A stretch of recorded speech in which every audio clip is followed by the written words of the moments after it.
Bien, amigos, ¿cómo están? Bienvenidos a AT Perú Mundo. Los saludan Paola Pijovesi y Farid Cajat. 278 muertos y más de 2000 heridos es lo que está sucediendo en Egipto cuando la cúpula militar ha tomado el poder de ese país que se encuentra durante un mes en emergencia. ¿Cómo está, Farid? ¿Cómo podemos calificar lo que ha sucedido hoy?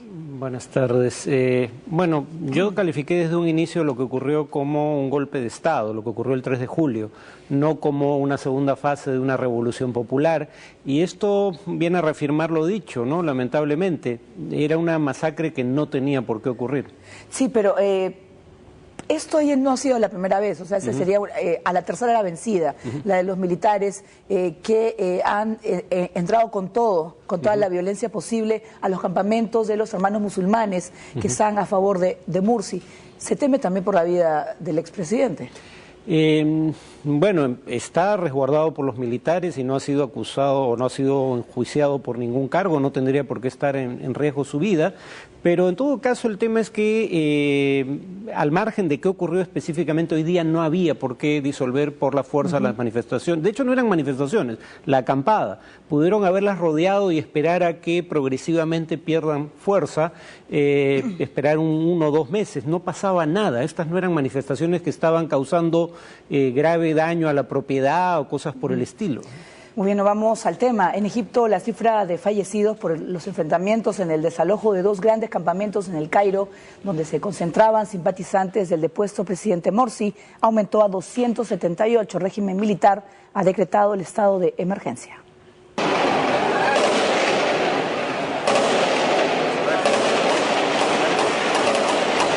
El ejército egipcio ha aplastado con sangre y fuego la protesta islamista en el Cairo. Como se puede observar en algunos videos colgados en internet, la policía ha desatado una matanza a tiros contra los seguidores de los hermanos musulmanes. La violenta represión ha dejado 278 fallecidos, 43 de ellos policías, y supone el desmantelamiento de los campamentos que se levantaron a modo de protesta contra el derrocamiento del presidente islamista Mohamed Morsi tras un golpe militar. La violencia ha venido de ambos lados, dejando imágenes como esta.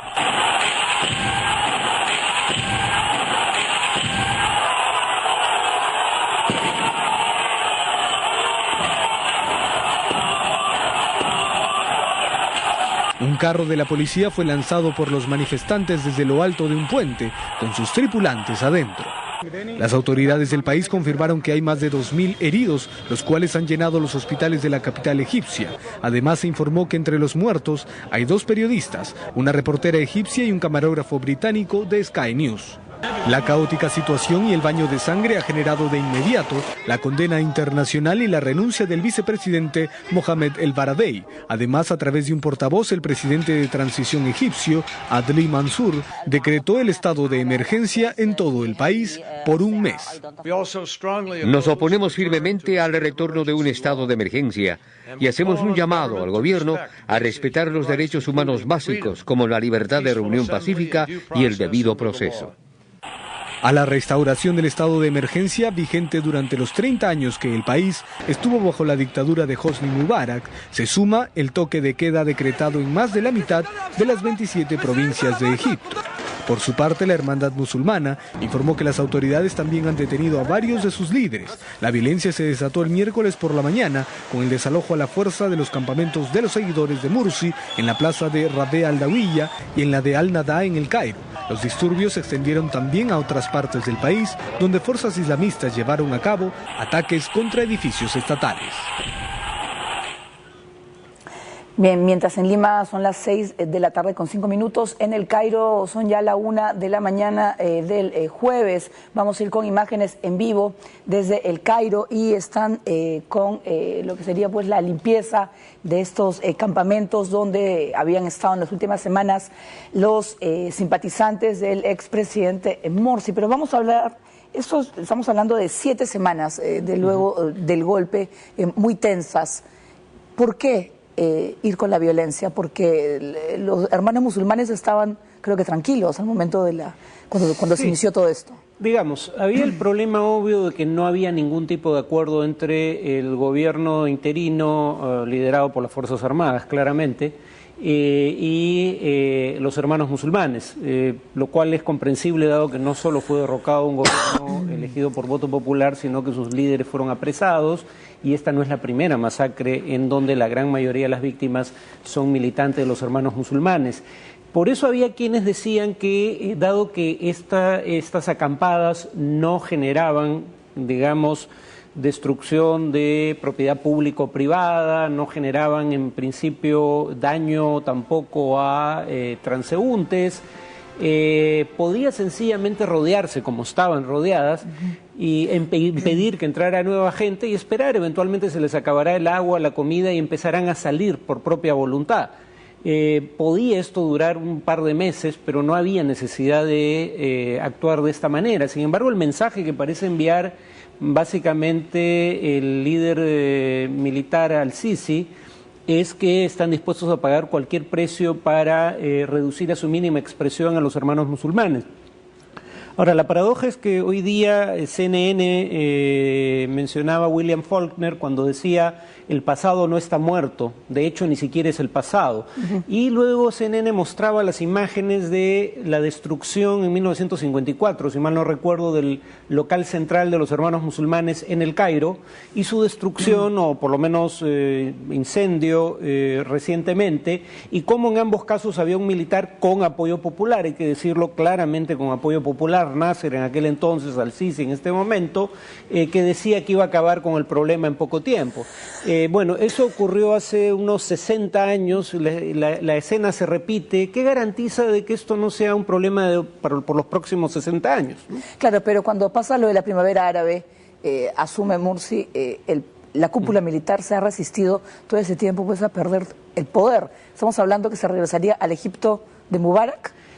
O algo muy parecido, pero con elecciones un poco más competitivas, que las de Mubarak eran una farsa. Ahí esas elecciones no eran dignas del nombre.